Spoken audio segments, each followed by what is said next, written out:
नमस्कार। हम साझेदार के अवकाश ग्रहण करने वाले अध्याय में से जीवन बीमा पॉलिसी के समायोजन वाला बिंदु पढ़ रहे थे, जिसमें हमने पिछले वीडियो में देखा कि जब एक साझेदार का अवकाश ग्रहण होता है या साझेदार की मृत्यु होती है तो जीवन बीमा पॉलिसी का समायोजन फर्म की लेखा पुस्तकों में से किस प्रकार से किया जाता है, किस प्रकार से जनरल प्रविष्टियाँ की जाती है और उसका लेखांकन है वो किस प्रकार से किया जाता है। और हमने एक सवाल भी पिछले वीडियो में किया था, तो आप पिछला वीडियो ज़रूर देखें ताकि ये समझ में आ जाए आपके। उसका लिंक आपको नीचे डिस्क्रिप्शन में मिल जाएगा। देखिए, आज जो हम जीवन बीमा पॉलिसी के संबंध में जो प्रश्न करने वाले हैं वो परीक्षा की दृष्टि से बहुत महत्वपूर्ण है, तो इनको ध्यान से अध्ययन करें। हमने देखा कि जब साझेदार की मृत्यु होती है तो जीवन बीमा पॉलिसी का समायोजन दो प्रकार से हो सकता है। जब पृथक पृथक जीवन बीमा पॉलिसी ले रखी हो सभी साझेदारों के जीवन पर, और जब सभी साझेदारों के जीवन पर संयुक्त जीवन बीमा पॉलिसी ले रखी हो। तो अभी हम पहले बिंदु का अध्ययन कर रहे हैं कि जब साझेदारों के जीवन पर पृथक पृथक अलग अलग लेखा जीवन बीमा पॉलिसी ले रखी हो। तो इसके दो आज महत्वपूर्ण प्रश्न करते हैं, इनका विशेष रूप से अध्ययन करना ताकि इनकी संभावना पूरी रहेगी परीक्षा में आने की। तो चलिए देखते हैं प्रश्न। देखिए, स्क्रीन पर प्रश्न दिया गया है कि एबेस है एक फर्म में 2:1:1 के अनुपात में साझेदार हैं। फर्म ने प्रत्येक साझेदार के लिए व्यक्तिगत जीवन बीमा पॉलिसी ए की 30,000, बे की 20,000, से की 10,000 रुपये। देखिए, एबेस है तीनों पर अलग अलग जीवन बीमा पॉलिसी ले रखी है, 30,000, 20,000, 10,000। कब ली? 1 अप्रैल 2015 को ली। जीवन बीमा पॉलिसी पर क्रमशः 3,000, 2,000, 1,000 रुपये बीमा प्रीमियम प्रति वर्ष 1 अप्रैल को चुकाया जाता है, प्रीमियम खर्चा माना जाता है। देखिए, तीनों का जो जीवन बीमा प्रीमियम है एब और से का 3,000 प्लस 2,000 प्लस 1,000 6,000 रुपये है, वो प्रतिवर्ष 1 अप्रैल को चुकाया जाता है और फर्म द्वारा खर्चा मानते हुए इस प्रीमियम को चुकाया जाता है। आगे लिखा है कि 1 मई 2016 को ए की मृत्यु हो गई तथा बीमा कंपनी से फर्म को पॉलिसी की राशि प्राप्त हो गई। इस तिथि को ब व से की जीवन बीमा पॉलिसी का समर्पण मूल्य 3600 व 2400 आंका जाता है। फर्म की पुस्तकों में जर्नल प्रविष्टियां दीजिए तथा गणनाएं विस्तार से समझाइए। देखिए, 1 मई 2016 को ए की मृत्यु हो जाती है और ए की जो पॉलिसी राशि है वो 30,000 रुपये ऊपर, ठीक है। और इस तिथि को ब और से की जीवन बीमा पॉलिसी का समर्पण मूल्य 3600 व 2400 रुपये आंका जाता है। तो हमने पिछले वीडियो में देखा था कि कंपनी के समर्पण मूल्य की मैंने अर्थ बताया था कि जब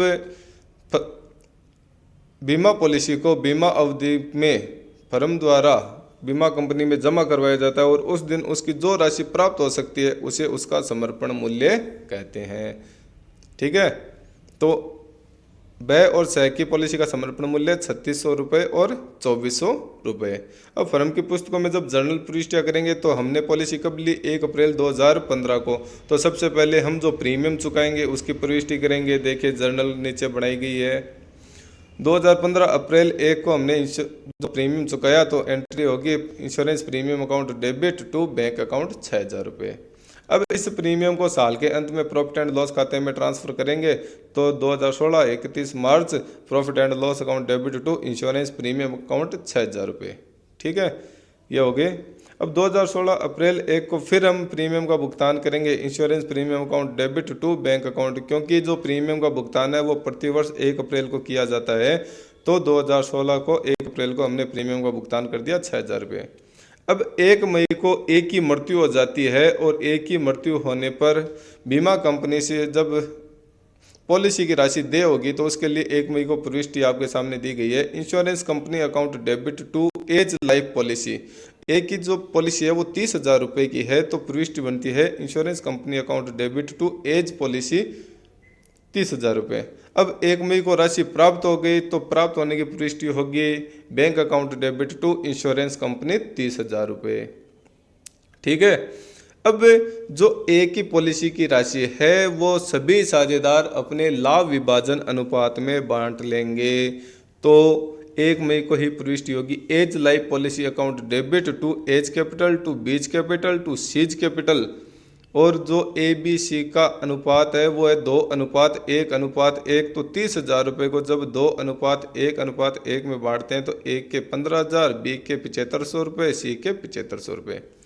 अब के ब और से का समर्पण मूल्य है वो है 3600 रुपये और 2400 रुपये। ठीक है, कि जब साझेदार की मृत्यु हो जाती है और मृत्यु की तिथि को मृतक साझेदार की पॉलिसी की राशि तो हमने बांट दी, लेकिन जो जीवित साझेदारों का समर्पण मूल्य है पॉलिसी का, उसका समायोजन है वो साझेदारों के पूंजी खातों के माध्यम से हम करेंगे। और उसके लिए प्रविष्टि होती है शेष रहे साझेदार अकाउंट डेबिट टू अवकाश ग्रहण टू मृत साझेदार या अवकाश ग्रहण करने वाला साझेदार। तो देखिए, इसमें एक ही मृत्यु हुई है तो प्रविष्टि बनती है 1 मई को B's capital account debit C's capital account debit to A's capital account. तो बी की 3600, सी की 2400, कुल हो गए 6000। 6000 में हम एक का हिस्सा निकालेंगे तो गुणा 2/4 करेंगे, तो 6000 गुणा 2/4 3000 रुपये हो गए। 3000 को हम बी और सी में 1:1 में बांटते हैं, तो B's capital debit 1500, seize capital debit 1500 रुपये टू एज कैपिटल 3000 रुपये। तो इस प्रकार से हम समायोजन करेंगे।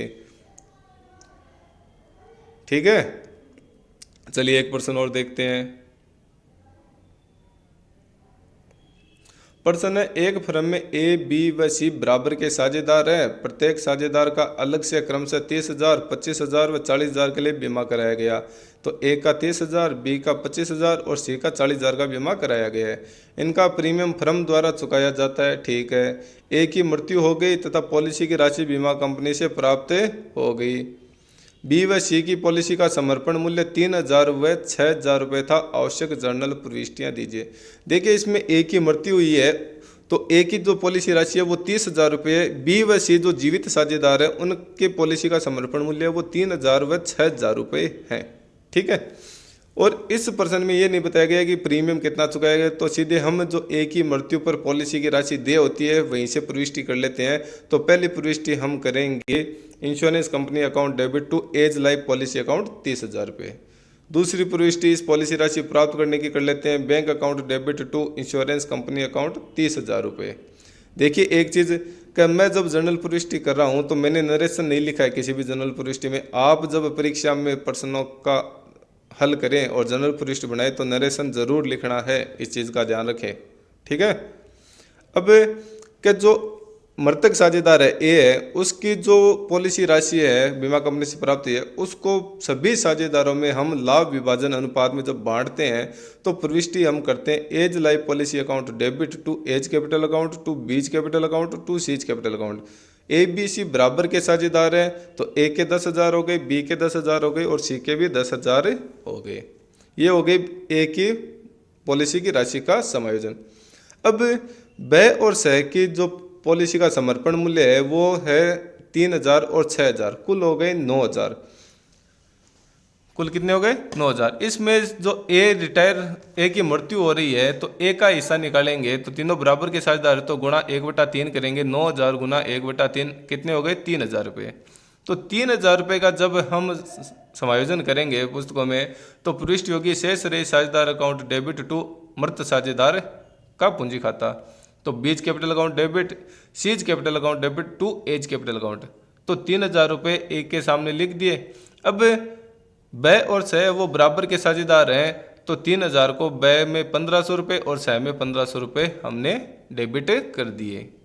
इस प्रकार से जब कोई साझेदार की मृत्यु होती है और पृथक पृथक जीवन बीमा पॉलिसी ले रखी होती है तो लेखा पुस्तकों में हम निम्न प्रकार से प्रविष्टियाँ करते हैं और लेखा कार्य करते हैं। अब नीचे नोट दे के मैंने जो बात लिखी है उसको हम पढ़ लेते हैं। जब जीवित साझेदार के जीवन बीमा पॉलिसी का समर्पण मूल्य पुस्तकों में नहीं दिखाना हो तो मृत साझेदार के हिस्से की पॉलिसी राशि का समायोजन साझेदार के पूंजी खातों के माध्यम से करेंगे। किस अनुपात में? फायदे के अनुपात में।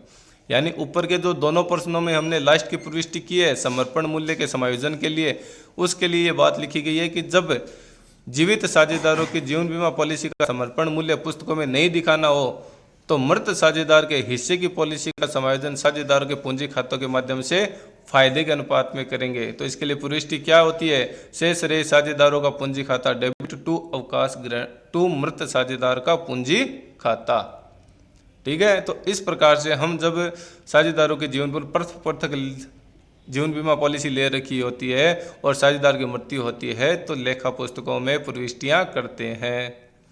तो आशा करता हूं कि ये दोनों प्रश्न आपके समझ में आए होंगे। दोनों प्रश्न है वो परीक्षा की दृष्टि से महत्वपूर्ण है, इनका आप ध्यानपूर्वक अध्ययन करें। जब आप जनरल प्रविष्टि बनाएं तो जनरल प्रविष्टि में नरेशन जरूर लिखें, मैंने नहीं लिखा है, आपको ज़रूर लिखना है। और आपको इस अध्याय में से या अकाउंटेंसी में से कोई सा भी अध्याय में से प्रश्न में कोई पूछना है, कोई समस्या है तो आप मुझसे पूछ सकते हैं। ये वीडियो आप अपने साथियों के साथ शेयर करें ताकि उनको भी फ़ायदा हो सके। धन्यवाद।